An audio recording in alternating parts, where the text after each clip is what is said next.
Urgent, très urgent. Jam e kisi mom mi salmini on mo be inde mum e yettore mum kala ka tolor don Allah be du jam ka be ngureji ka balli e ka jawle ko adi kon ndobbo amen ko no woni disponible ndobbo labako ndobbo welko e nebbanture weldan hare dum don on si don hatto jini on nodday ka 628 01 35 04 628 01 35 04 do mari tigaje fusetede hido mari tigaje de haton jinɗon yo fusaneo meɗen mari masimu golle mun no yawi ɗum on nodday 624 35 62 93 624 35 62 93 ka wonirɗon e saare labinde wo men ƴettay moto amen on men yahana min adda men fusa men nattana on famodiren paasi ɗin e ɗum on fo telemma kundara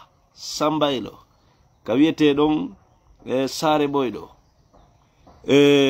kamma biyen fo wonirɓe ton faalaɓe demal no mari faroji no mari maaro ko sankete ɓe ala moyen machine no woodi ɗum ɗon kadi numéro mi wannomo hanki o nodda maître Mouktar famodiren men yaha men jasana o inchallah haray ko ɗen toɓɓe ɗon taw adi haray ko won ɗum fewndi nini ka wonde yewtude ɗo ko Israel laamu bewre laamu jaggu laamu doole sincangu fi sahimbingol kala julɗo e arabejo mo jebbilaki o wona sumi ko droit ɗo fusede hon haray noon hanki jemma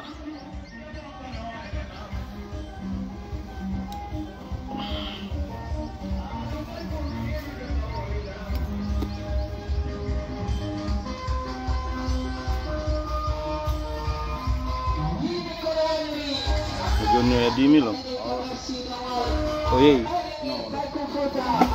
non dabi merci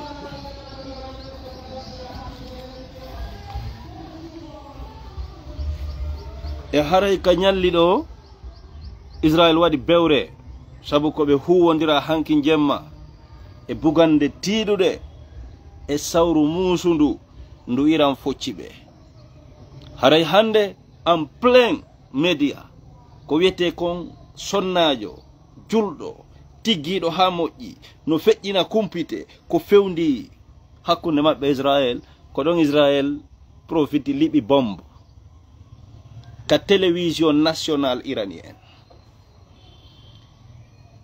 e yon andu noon Iran ko ɓe woni bugade kon ko towuɗe duuɓe ɗen kono ka jemma ɗo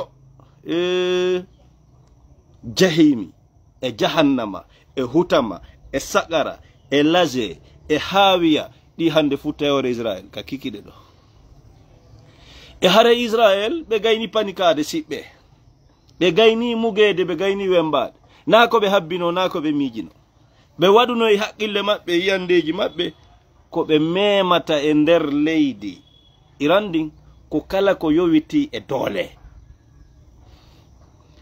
e joni noon jama maɓɓe on fof hande kaka nder leydi woni fuɗɗori ardiɓe leydi Israel kaka leydi ɓe on waali ɓe suusata wonde étage ji maɓɓe luxeji maɓɓe hande ɓe foppo hiɓe caawi ɓe wayi wandoomi hiɓe naati ka nder leydi e haray ko ɗum feƴƴi joni bombardugol télévision aynnayi ɓe yeeta pinkano ɗon ma missile no ɗon ma ɗum rocket no ɗon e kon noon ɓe fiinoto ka kikiɗe ɗo ɓe fiinoto ko ɓuri e hulɓinade ko ɓuri e mawde e Amérique ɓe susta tawtude kutayɓe cher si tawi tun ɓe jokki ɓe naɓata jaa sabuna tawanoɗo e ardiɓe conseilleɓe jonnayɓe pehe fi laamateri Israel ndin himo waɗi yewtere molanade fi dépense ji militaire ko États-Unis waɗi e nder moyen orient ila 2002 no yaha 12 000 milliards on 12 000 milliards o andi ko honɗum ɓeɓi tono hiɓe mari 7 000 morts soldat maɓɓe wara sabu moyen orient États-Unis hande ko pays le plus endetté au monde. Iran no jogi ɗo ko wiyete drone hum.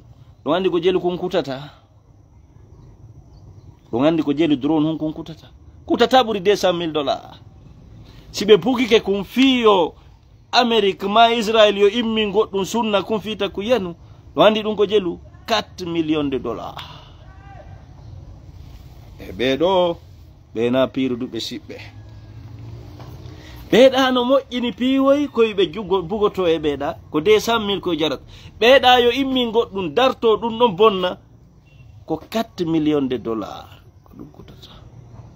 Awa ko ɗon fewndi dépense militaire américain on ɗum no juwi tallallake hoore maɓɓe. Ɓe suusata ɓe faaletake ɗum ɗo jaalo. E si jaalike noon ɓe dogay moye ngoriyan. Ɓayru ko ɓe ukkodiri ko Perse. Gasa noon o anda ko wonɓe woni ɓe. Son fonti Qur'an, on jangi Qur'an, on faamay ko homɓe woni ɓe. Ɗaɓɓite suratul Ahzab. Ɗaɓɓite suratul Ahzab tinne mi yewtan ɗon ko fanɗi seeɗa fi ɓen ɓe wona ɓe piiri dede ɗo hande. Bienvenue dans Orange Summer. Ɗaɓɓite suratul Ahzab.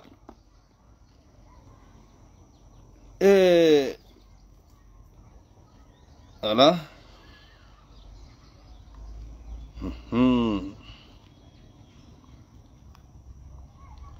Allah no yewta fi ɓe gonninɓe fewno nelaɗo annintina ɓe moƴƴere ko waɗani ɓe.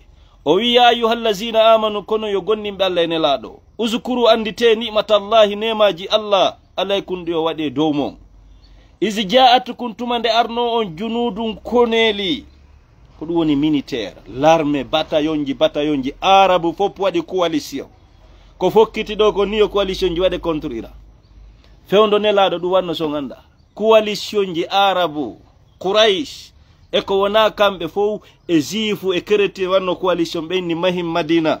Re'en nelaɗo on e julɓe ɓe fof. Islam o yoɗano.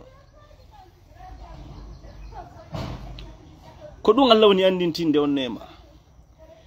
E nelaɗo on ɓayɓe hendike information o wondema ɓeɗo aray ataka ɓe Madina.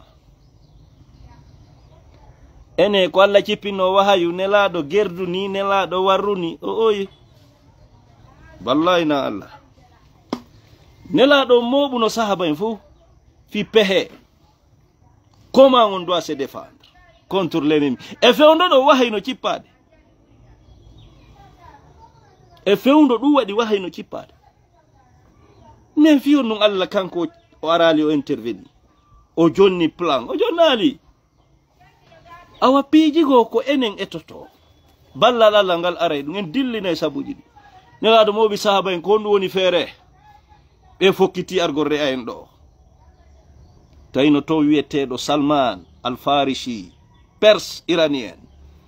O wi nelaɗo on menen ka amen meɗen wowi sifadi piroji. Meɗen andi ko honno pirirte.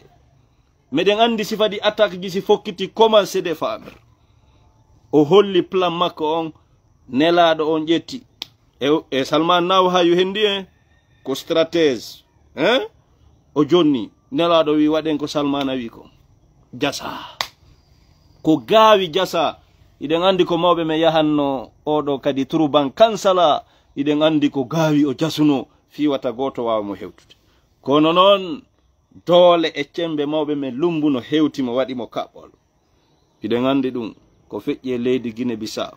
Haray ko Salman jonnuno plan ko wonno sabu julɓe ɓen daɗi re'eɗe. Awa koko fokkiti ɗo wona pays un tokosum ko ɓe wiyata le Babylon. Wona hande ɓe andira gandal. Wona hande ɓe andira ko wiyete kon dole. Kadi nini ko woni ɓe haɓude Allah ko seede wona Israel tum. Na Israel pet. Ara yaka seede mon ko wona ɓe jiwndede. E kono noon hiɓe etade ele ɓe fooletake. E kadi min ko ɓe wona frappede kon wona hawrede maɓɓe kon alala suninde. Sabuna kamɓe hiɓe fiɓi kala mayɗo ko yanɗo shahid. kadi kamɓe objectif maɓɓe on koyoɓe mayan ɗum ɗo. Hande mawɗo maɓɓe on Khamenei mo mawɗo mo 86 ans hande o wattike teni militaire o darike fi defandugol leydi makko ndi. An karamo koɓe ma mawɓe ma fuɗɗorma anga sukata aduna on ko doole fof no andi mo ala doole wona yo wowlu fi fus ko yo fanko. Aduna on ko doole. Amérique, Israël, Russie ɓe ha hande respectali ko wiyete accord international ɗi haaju maɓɓe ala e ko ɗo ɓe yani e Irak, ko ɗo ɓe yani e Libye, ko ɗo ɓe yani e Syrie, ko ɗo ɓe yani e Yemen. Haaju maɓɓe ala e ɗum ko ɓe andi wo ko doole Allah nonkidiriɓe ɗum. Si seedama e ngal ɓe fino to Bakara. Haray noon no duwa yahede ha ɓaare kulol men wata aduna on mo be jiwndu. Si jiwndama woni gere aduna yanko ka woni gere aduna wo caɗele molanaɗe tappaylan ka mi jooɗi ɗo tappete ka jooɗiɗa ɗo. Si tawi tu woni gere piiro aduna yanko a sa'ay kaaƴe ƴakka tentini angineñi yoyde sukaɓe buylansiɓe agriculture ɓe wowla ɓe windude wo ko honno ha joni e ngal fi o saison 2025 ha joni wawlaka fi mum financement ji mum ɗin fi remugol ngol no fanka haji maɓɓe ɗum. E kadi noon sumo suudu yonda e ñemete miɗo tañƴini pellet laama fof koko importé u en wura golle men en wura doole men en ala récolte mo ñaamen simo en ala o mo be gesum mum ko cuntuhum hectare ji remetake doole fus ala hettare hunde foppo ko importé. Haray ko ɗum wattane yila wakkilo ɗon du'ano ɗon Iran Mamadou Baylo TV ale en prison encore wuccundu bemma ɗi poɗɗe bemma ɗe yahata prison an winduɗo ɗum poɗɗe bemma wonɗe sabo arde aduna ɗen ko ɗe yahata prison ɓi laif.